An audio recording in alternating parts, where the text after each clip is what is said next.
Psychology just proved that people who say you're overreacting aren't giving you feedback. They're minimizing your emotions because validating them would require them to admit they hurt you. Hit the follow button and drop a comment. You're upset. You're expressing how something made you feel. You're being honest about your pain. And they look at you and say, you're overreacting. Not, I'm sorry I hurt you. Not, I didn't realize that would affect you that way. Just, you're overreacting. And suddenly the problem isn't what they did. It's how you responded to what they did. You're too sensitive, too dramatic, too emotional. Here's what psychologists discovered. Your overreacting is never about your reaction. It's about their refusal to take responsibility. Because if they admit your reaction is valid, they have to admit they did something wrong.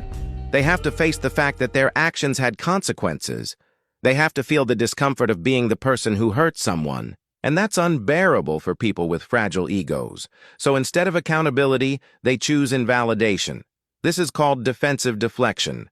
They're protecting themselves by making you the problem. Think about the pattern. When do they say it? After they've done something hurtful. After they've crossed a boundary.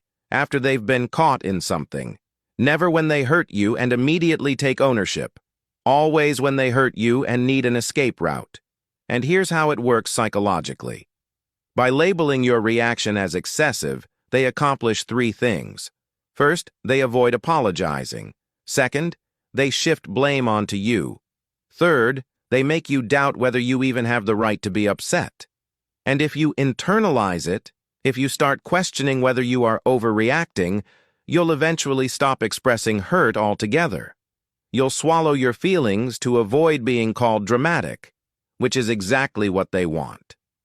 Compliant silence. Studies show that people who frequently tell others they're overreacting score higher on emotional manipulation and lower on empathy.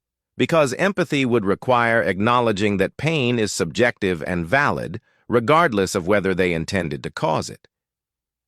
But manipulative people? They decide what level of hurt is acceptable.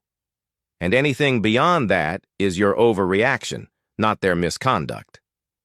And here's the cruelest part. You'll hear you're overreacting about your pain. But they're allowed to have massive reactions to minor inconveniences. They can yell about traffic, rant about small annoyances, explode over things that don't matter. But when you express hurt about something that actually matters, overreacting. Because the rule is, their feelings are always,